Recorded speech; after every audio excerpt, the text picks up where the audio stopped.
Hello and welcome, ladies and gentlemen, finally into the video where we go in depth into Star and Moon's chapters. A video made for the voting results based on a poll I made about 2 weeks ago. And yet again another Book of Spells video during the Star vs hiatus. So without further ado, let's get on this video!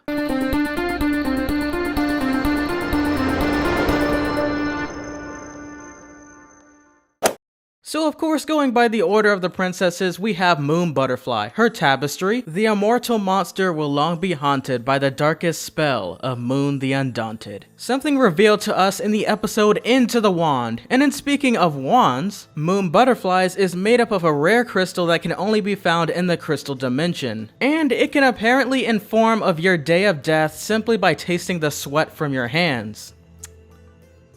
Okay, what in the actual? Her mill horse is the brother of Festivia the Fun's mill horse, which by the way died during Dur's care, in case you guys didn't watch my previous Book of Spells video. And so now let's talk about Moon Butterfly's stats, because I personally find it quite interesting. Her rating for common sense is a 19, her wisdom is 17, as well as her intellect. Her strength is a 15, charisma is 16, and her constitution is a 13, which I can only interpret as her wisdom when creating laws during her ruling on Muni. Now mind you, Eclipsa is a level lower than Moon when it comes down to strength and wisdom. However, on the contrary, Eclipsa is a level higher when it comes down to her intelligence. Should have known. Moving along with Moon's chapter is the beginning of when her mother Comet passes down the book to Moon. At this moment during Moon's life, the controversy against monsters has already begun, and Moon is at the age of 14 years old. She even mentions how that Skywind's chapter is a compelling one and very informative. However, it's approximately 3 years later until she is finally seen writing inside of the book once more. She announces her new family pet pig goat Lil Chauncey and how he was her 17th birthday's gift from her mother. Also, a page later, she even goes to say how Chauncey and Pumpkin seem to have some sort of telepathic relationship with each other. I'm not too sure if she was being literal or if that was just her way of saying that they were really that close of friends. Same time, I wonder if that's the true reasoning for why Chauncey was seen inside of the wand in the episode Into the Wand.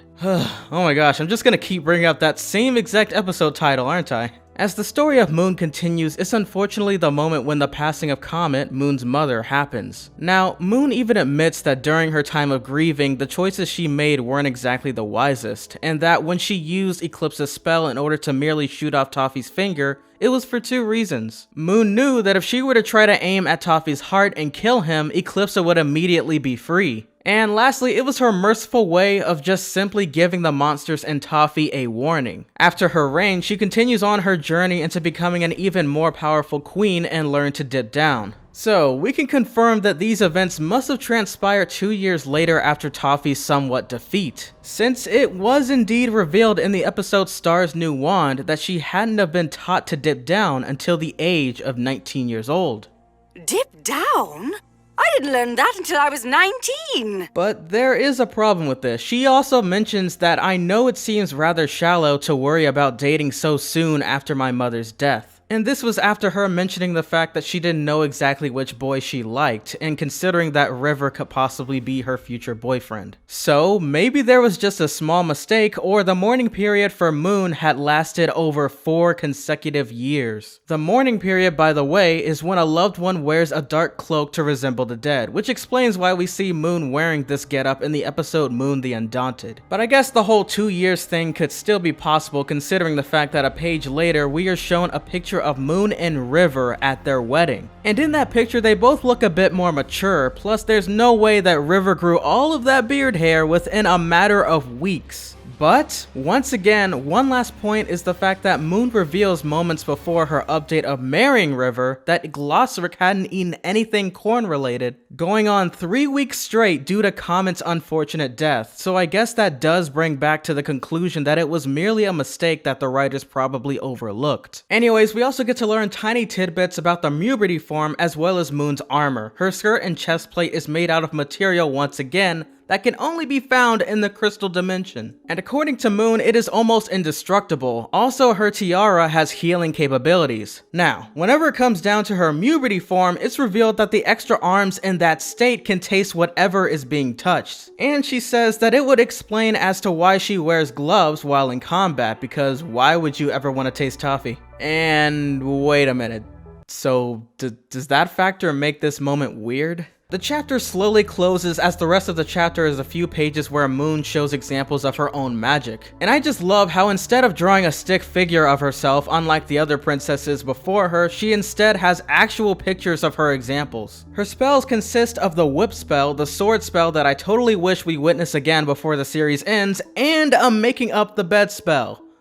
Literally. And all because River the majority of the times doesn't exactly do it, so there's that. Then finally the Book of Spells is handed off to Star, and we will continue this journey into Star's chapter. Star's description is, Star the Underestimated was queen for just 4 days, her one decision on the throne, to give it all away. Alright, now I find this strange since we would expect a lot more coming from Star's description, and plus I wonder how her legacy will be resembled on her own tapestry, which according to the description should be soon. I mean, if she truly did give up her title that soon, and it was even revealed in the new season 4 clip that she passed down the rulings to Eclipsa, then I'm pretty darn confident that the tapestry of Stars should be finished by now, and possibly even recorded into the royal archives. However, compared to the other princesses, she also is wearing the same royal crown, something we didn't exactly see her wearing in the show. But this could just simply be because of the fact that this is a tapestry painting and it doesn't matter. Now as for Star's wand, according to Glossric, it's made up of amberized star glass, which is extremely rare. I can't exactly even compare it to anything because I can't seem to find any results pertaining to amberized star glass. Her wand must resemble just how special of a princess she is. Someone so inherently powerful, she's not even aware of it. Now,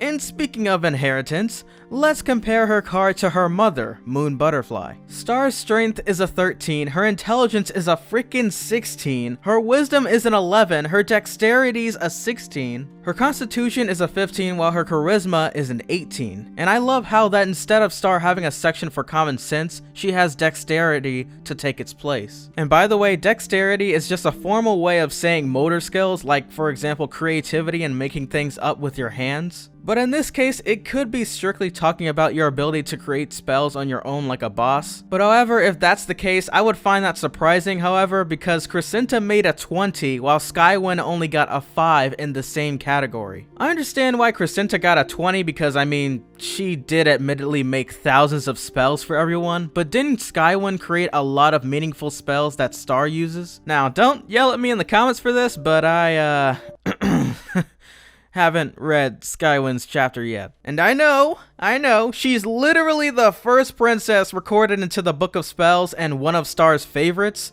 If I find something out interesting in the future, I'll get down to it, okay? I'm sorry. Continuing onward, of course, Star's wisdom and intellect isn't the same as her mother since she's been in this world for much longer. But Star is only 2 levels in strength away from Moon's, and mind you, this girl is 14 years old compared to her possibly 33-year-old mother. This is kinda weird because wasn't Baby's confirmation of the fact that Star is as strong as Queen Eclipsa a huge revealment in season 2? Perhaps Moon is stronger because she hadn't dipped down in front of Baby before, but still, interesting. Oh yeah, and what this is saying translated is fun word sham.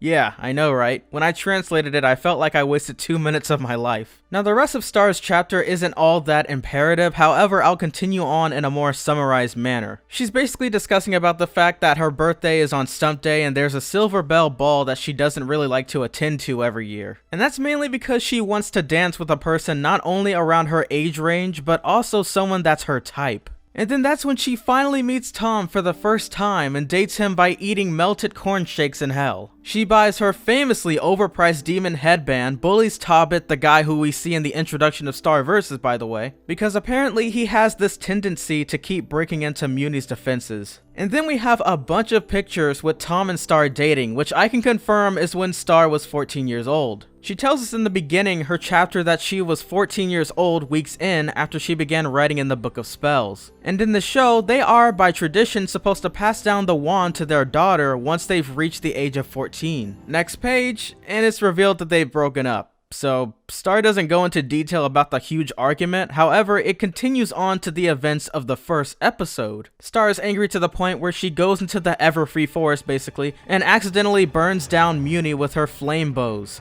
AKA flaming rainbows, in case you didn't get that.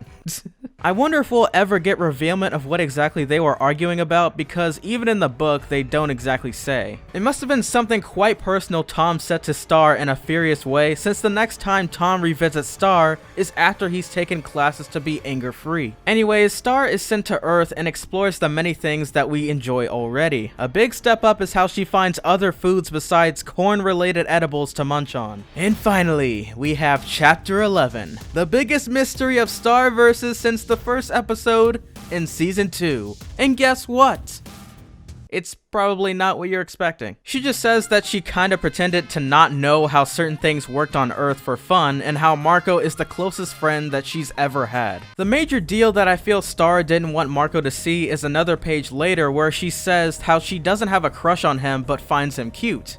The end. Like, was that any more obvious in the show? I mean, she did say that in an episode already. Oh, and plus, she draws hearts right there to indicate just how close of a relationship she felt with him. But for real, you can feel the true emotions. It then shows Ponyhead, Marco, and Star at the photo booth from episode 2, and it is indeed the same pictures except one. The very next time Star writes inside the book is when the Blood Moon episode happens, and Star admits that she's mad / not too mad at Marco for the whole thing, and that she enjoyed dancing with him and kind of figured who was behind the mysterious mask the whole time. The last of Star's chapter ends with Star explaining how the wand became cleaved in the Night of Bonbon. And this is when the book pretty much ends, since it was stolen by Ludo and later destroyed. And then once again Ludo tries to even write inside of the Book of Spells, but cannot, simply because of the fact that Toffee is technically the owner due to him successfully possessing Ludo's body. So ladies and gents, this has been the chapters of Star and Moon Butterfly. What did you all think? And would you like me to cover more on this book, and about who or what? This has been, once again, The Next Big Thing with another video, and I will catch you all in the next one. Peace!